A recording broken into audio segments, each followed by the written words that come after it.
part of as well and are still part of today. So we'll always love our Banshee and Mario's catering. Oh boy, yes.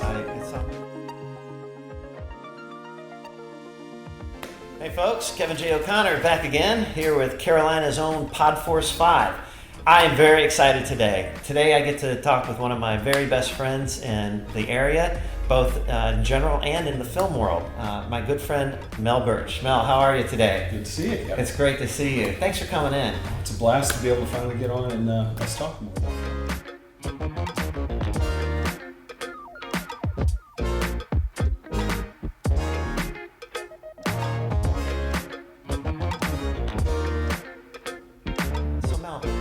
Tell us a little bit about yourself. What got you into this line of work? Well, I tell you, it's kind of a funny story, more of a full circle effect. I grew up in Florida, and I went to school in Florida. When I was young, I did a lot of theater, film, and commercials, but I got a degree in business. Mm-hmm. And after college, I had a buddy of mine that lived in Northern California. And so I moved out there with the notion I was going to go down to LA to try acting full time, because I had the bug back then. And I happened to get a part-time job in Silicon Valley for this company that happened to invent the CD-ROM drive. Wow. And they were about to explode, so being young, I saw the money and I decided to go ahead and go the corporate route, thinking, I'll get back into filming at some point. And handling all their sales for the East Coast in Canada. And as time went on, time starts slipping. You move from California to Atlanta to Charlotte. And all that time I was not in film, but there was a point where I finally said, I guess I lost my window. I wasn't going to do it. And internally, I didn't realize how unhappy that made me. Mm-hmm. But after a number of years, I just finally started getting burnt out from doing the corporate of basically not being happy. And I started doing real estate, which gave me the flexibility to be able to get into film, which I didn't even realize at the time. Mm-hmm. How it started was basically, a friend of mine said that there's a show called Homeland that was being filmed in North Carolina, which you and I actually met on. Yeah. And so they just go on Facebook and submit. So I submitted. They needed someone that was a businessman and a swimmer. And I swam and played water polo in college. So it was very important to get a swimmer because we were in the backyard pool and I had to swim from one end to the other without stopping. It was so silly, but it got me on set. Water wings or yes. No. No. But the funny thing is that the moment I stepped up on the production site and felt the energy and the living being that a production really is, I said, this is where I should have been all along. You were hooked again. Yeah. So, and from there, Tona Dahlquist, who was the casting agent, she was casting me in the other things that she was doing. The other one being a show called Banshee, mm-hmm. which you and I had so much fun with. Yeah. That was such a great production. Yeah. From there, we just, both you and I, we just kind of met and went through. They put us all in all kinds of different projects, but it was a good time. And unfortunately, with the reduction of the film incentives, most of those film projects, the major film projects, went away. Right. So, so in that stage of Mel's career, that's when I met Mel, and we were so happy to do Cinemax's Banshee, Showtime's Homeland. We did Fox's Sleepy Hollow. The pilot was filmed in the Charlotte area. Many other projects that we were fortunate enough to work together. It was great. And when Hollywood, so to speak, left North Carolina, it actually gave importance and rise to more of the local homegrown film community that we were a part of as well and are still part of today. So we'll always love our Banshee and Mario's catering. Oh boy, yes. I saw a movie last night where they were the catering, and I just brought back fond memories. Yeah. But knowing that we had a lot of fun with that stuff, we want local productions, and so many opportunities are growing right now in Charlotte. What are some of the things that you're working on right now here? Well, I tell you, there's been a few projects, some that are still confidential that I can't talk about, Sure. that I'm very excited about. But a couple of really good projects I've done recently, and they're both independent films. One is a film that I did about 6 months ago. We finally finished filming, and it's doing the film circuits right now, the film festivals. Mm-hmm. And it's a movie called Eighth Round Pick. Mm-hmm. It's about, and with the football season coming up, I think you'll probably see it hopefully coming out towards the end of this year. And I play a football coach. It's who is a mentor / surrogate father to the main character. Right. And it's a very interesting, a very dark football movie. It's really there's a lot of drama outside of actual football. The football is just more of a surrounding egg to the entire film. But it's gotten great reviews so far, and I'm very looking forward to it coming out. I saw the trailer for it. It looks fantastic. Friday Night Lights comes to mind as far as that type of film, but very excited to see that when that comes out. So we've both been involved in a number of projects. How would you recommend those of our audience who are aspiring actors, or maybe they're actors right now, what would you recommend they do to get more involved in the local Charlotte community? Well, I think the first thing, and it's interesting, your previous guest, Jeff Arbaugh, he was fantastic talking about get into class. And there's some great classes that are here in Charlotte alone. J.D. Lewis, Lon Baumgartner, Kelly Hinman, and Helen Kearney-Conan, in no particular order. They're all fantastic classes to get into, and instructors. And especially with the lack of film incentives that have gone away, the independent film industry, I always say to just audition and find anything that fits your mold of what your role would be.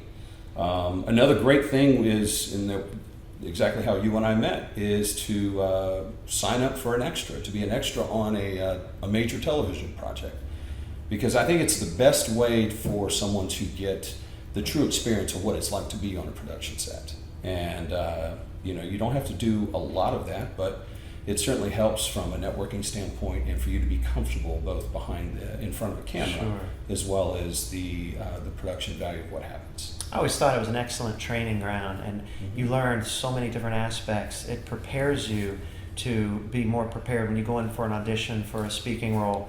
You have more of an idea of what a production's all about, because there's a million moving parts.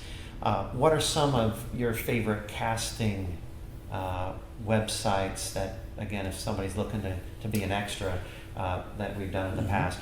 What are some of those that you would recommend? Well, I tell you, one first and foremost to follow, and you can follow it anywhere basically in the entire country, is Southern Casting Call.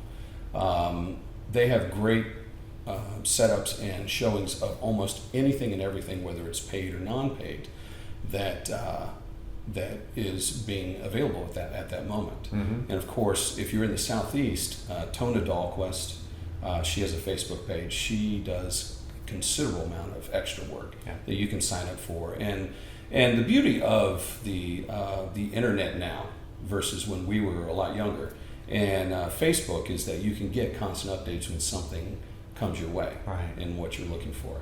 There are job postings all day, every day, anywhere between Virginia, South Carolina, North Carolina. There's an awful lot going on. So if you just remember to go to a Facebook search box and just type the word casting or North Carolina casting, you'll actually get several of these sites that will pop up. For example, the Southern Casting Call, Tona B. Dahlquist, and again, several others. Oh, yes. That we both have used in the past. So the acting classes, there are classes on how to audition. There's beginning, intermediate, and expert level classes that these 4 local schools offer. Actually, I'm glad you brought that up too, because I had forgot to mention this. One of the very first classes that I always think that someone should take is an audition technique workshop. And there's another gentleman, he's actually a veteran actor here in the North Carolina region, Tim Ross. He teaches a fantastic audition technique workshop, especially because he uses it from an actor's perspective, because he's a working actor.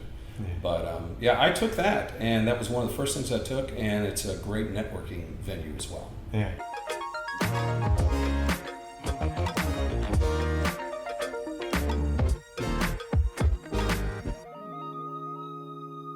So, when you're an actor in the local film community, another way to get involved, you've shared with me, are these filming contests. For example, the 48-hour film project. Mm-hmm. The 48-hour film project, we interviewed Will Fisher last month's show, Yes. Mm-hmm. and Will shared with us a little bit about the 48. Mm-hmm. What is your experience, and what advice would you have for somebody who wants to get into the 48-hour film project this year, coming up in August? First of all, I think both of the film projects, the Charlotte 48-Hour Film Festival and the Made in Carolinas Film Competition, that's an annual event, are invaluable for new students.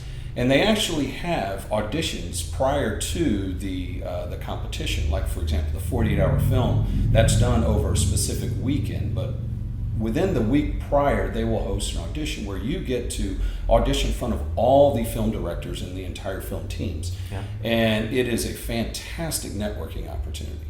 I tell you, I had one of my most interesting film projects ever was based upon the first time I auditioned for Charlotte 48. Mm-hmm. A gentleman, he was sat in front of the audition piece, and the piece that they gave us was, you could do it a lot of different ways, and actually you were there as well. Yeah. I decided to go, and of course I get typecast a lot as a mean guy, and so I did that, and I did it in a very mean way. As adorable as I am, I get a lot of mean roles. The guy came up past me, and he asked me to be part of his team, but I'd already been committed. And then he says, well, let me have your card. Write on there, big, mean, scary guy. Because I unfortunately That was your used nickname him. in college, wasn't it? Yeah. But I unfortunately used him as the eye line while I was doing it, so I think I even scared him in his soul when I was doing this.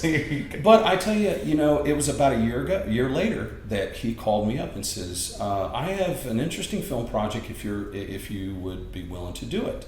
And he was doing graphic design work for a law firm in South Carolina who was representing someone that had died in a private prison.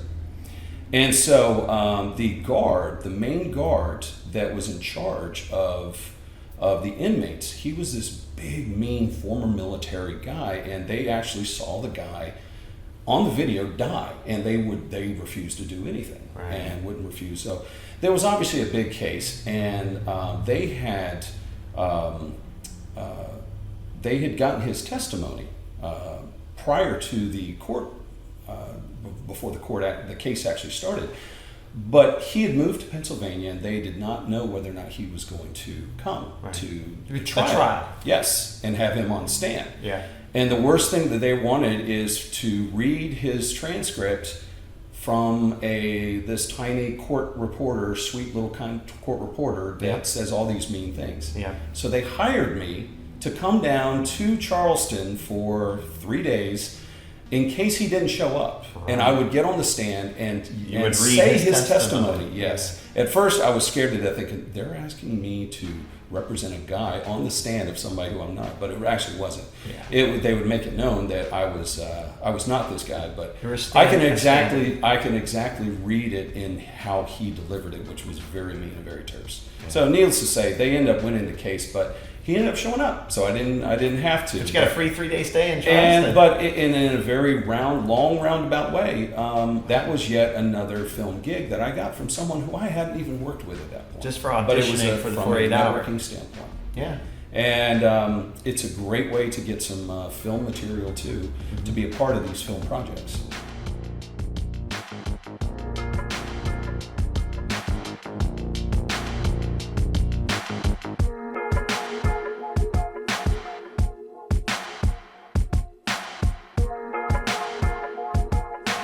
The Carolina film community is a fantastic community to get involved in, especially if you're new.